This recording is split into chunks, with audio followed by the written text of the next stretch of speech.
There is a difference between being liked and being desired. Most men are liked. They are sweet. They are safe. They are the backup plan. But the man she obsesses over, the man she thinks about when she's alone in the dark, he is rarely the nice one. He is the man who understands the dark psychology of desire. Desire is not logical. It is not polite.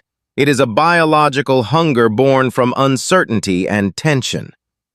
If you are always available, always validating, and always good, you are killing her lust. Today we are going to perform a psychological surgery.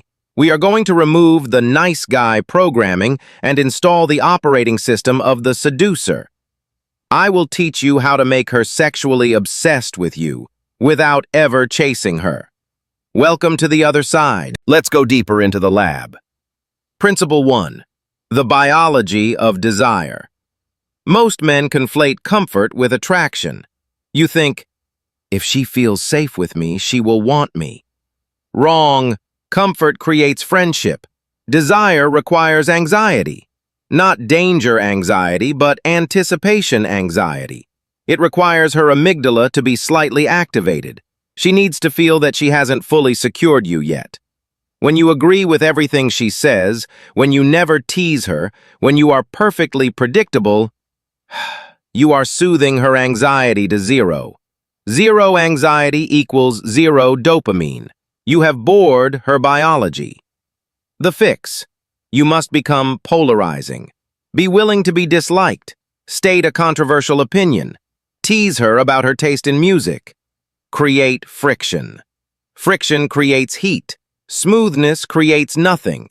She wants a man who has edges, not a man who is a soft pillow. Principle 2. Dopamine hacking, the variable reward schedule. This is the science of addiction.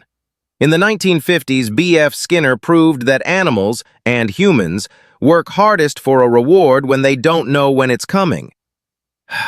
If you give a woman constant validation, "You're beautiful, I love you, good morning," it loses its value.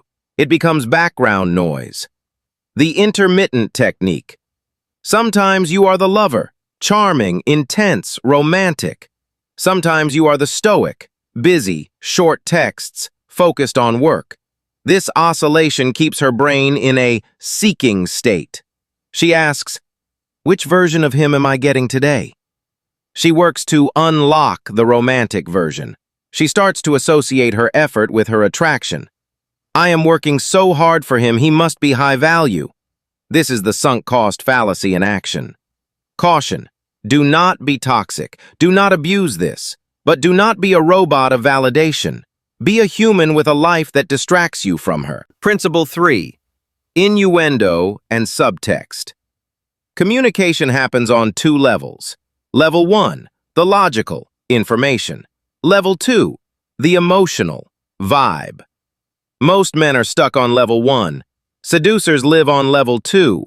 You must learn to speak in double entendres. The technique, misinterpretation. When she says something innocent, you smirk and treat it as if she hit on you. Her. "I'm really flexible with my schedule." You. "Wow, getting personal already? I barely know you." Her. "I didn't mean it like that." By accusing her of being the sexual aggressor, you do two things. 1. You introduce the idea of sex safely. It's a joke. 2. You frame you as the prize that she is chasing. The implied future. "We would get into so much trouble if we went to that party." "I don't think you can handle me yet." These phrases force her brain to simulate a future where you are together. And once the brain simulates it, it wants it. Principle 4. The physics of touch. Most men touch like they are asking for permission. They hover, they pat. It's creepy. You must touch with intent and retraction. The technique, the high-voltage arc. Imagine static electricity. You need to get close enough to spark but not ground it out. One incidental touch. Your knee touches hers under the table. Do not move it. Let the tension build. Let her be the one to move or stay. 2. The guide. Place your hand on her lower back to guide her through a door. Firmly, then remove it. 3. The face. Advanced. When she says something cute, look at her. Stop walking and tuck her hair behind her ear. Hold your hand near her neck for a second, then keep walking.